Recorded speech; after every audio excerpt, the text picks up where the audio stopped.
ہمارے ہاں وہ طریقہ خانقاہی جب اختیار کیا گیا، جب قرآن کو پس منظر میں پھینک دیا گیا، قرآن مجید میں یہ الفاظ آئے ہیں، نبذ فریق من الذین اوتوا الکتاب کتاب اللہ وراء ظہورہم، جن لوگوں کو اللہ نے کتاب دی تھی ان میں سے ایک گروہ نے اللہ کی کتاب کو اپنی پیٹھوں کے پیچھے پھینک دیا ارادی طور پر۔ اس امت نے بھی قرآن کو پیچھے پھینکا ہے۔ اس کے بہت سے اسباب ہیں۔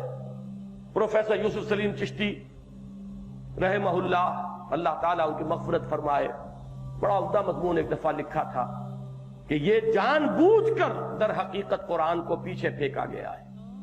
وہ جو بات کہی علامہ اقبال نے کہ عصر حاضر کے تقاضاؤں سے ہے لیکن یہ خوف ہو نہ جائے آشکارا شرع پیغمبر کہیں، جس طرح ابلیس کو یہ خطرہ لگا ہوا تھا کہ یہ آشکارا شرع پیغمبر نہ ہو جائے، ایسے ہی وقت کے سلاطین کو اور ملوک کو اور سرمایہ داروں کو اور جاگیرداروں کو اور مذہبی مسندوں کے اوپر متمکن لوگوں کو پسند نہیں تھا کہ قرآن کھلے اور قرآن کی حقیقی تعلیمات عوام کو معلوم ہو، اور وہ قرآن کے معیار پر ہمیں کہیں ناپنے تولنے لگ جائیں۔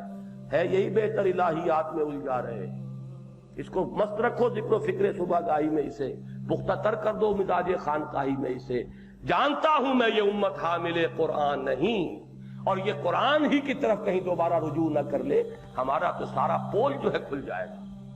یہ تو بتائے گا کہ قرآن کا نظام کیا ہے، قرآن کیا چاہتا ہے۔ ادھر حقیقت جان بوجھ کر قرآن مجید کو بند کیا گیا۔ اسے بناؤ کتاب مقدس، بس پڑھو ثواب حاصل کر لو، باقی فتویٰ پوچھنا ہے ہم سے پوچھو، ہم کائے کے لیے، تم کیوں قرآن پڑھتے ہو؟ اور آج بہت بڑی بدبختی ہے اس امت کی کہ ایک بہت عظیم تحریک ہے کہ جس نے اس فلسفے کو باقاعدہ اس امت کے اندر جاری کیا ہے، پورے شد و مد کے ساتھ اور زور و شور کے ساتھ، کہ قرآن صرف پڑھو، باقی علماء کا کام ہے کہ وہ ترجمہ پڑھیں، اور جو آپ کو پوچھنا ہو فتویٰ وہ علماء سے پوچھو، پڑھ کے ثواب حاصل کر لو، قرآن کا ترجمہ پڑھنے کی اجازت نہیں ہے۔ یہ در حقیقت اس قرآن مجید کو جب ہم نے پیچھے ڈالا تو اب تزکیہ کیسے کریں؟ لہذا تزکیے کے لیے ہمیں مستعار لینے پڑے کچھ طریقے دوسروں سے، وہ نیو پلیٹونزم ہو یا ہندو یوگیوں سے لیے گئے طریقے ہو، وہ تپسیائیں اور ریاضتیں جو صحابہ کرام میں کہیں نظر نہیں آتی، محمد رسول اللہ کا طریقہ تزکیہ وہ نہیں تھا۔ یہ سب کچھ ایجاد کیوں کرنا پڑا؟ اس لیے کہ اصل شے کو ہٹایا تو کوئی نہ کوئی نقل شے تو لانی پڑے گی۔ جہاں ویکیوم ہوگا آندھی چلے گی، کہیں نہ کہیں باہر سے جو ہے طوفان آئے گا۔ یہ سارا کا سارا نظام اس لیے آیا ہے کہ ہم نے تزکیے کو قرآن سے علیحدہ کر دیا۔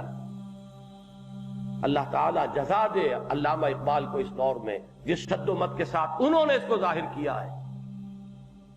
صوفی پشمینہ پوش حال مست، از شراب نغمہ قوال مست، آتشد شیر عراقی در دلش، در نمی سازد بقرآن محفلش۔ صوفی پشمینہ پوش اونی لباس پہن کر بیٹھے ہوئے صوفی صاحب، اور قوالی ہو رہی ہے، کوئی حافظ کا شعر ہے، عراقی کا شعر ہے، اس پر تو حال آ گیا ہے اور اس پر تو گویا رقت طاری ہو گئی ہے، لیکن اس کی محفل میں قرآن کا گزر نہیں، قرآن سے رقت طاری نہیں۔ جبکہ صحابہ کرام پر ترى اعینہم تفیض من الدمع مما عرفوا من الحق، یہ کیفیت قرآن سے ہوتی تھی۔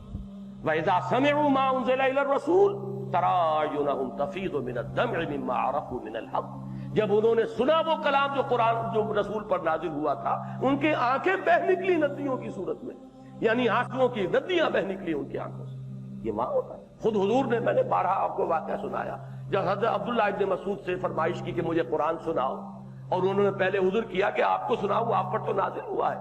جب آپ نے پھر فرمایا تو سورہ نساء کی تلاوت شروع کی، اور تھوڑی دیر کے بعد حضور نے فرمایا حسبک حسبک، بس کرو بس کرو۔ اب جو آنکھ اٹھا کے دیکھا تو حضور کی آنکھوں سے آنسو روا ہے۔ قرآن کا جو وہ تزکیے کا جو اس کی تاثیر تھی، اس کو تو ہم نے کیا ٹھپ۔ اب ظاہر بات ہے اس کے لیے کہیں نہ کہیں سے سبسٹیچیوٹ تو لانا پڑے گا۔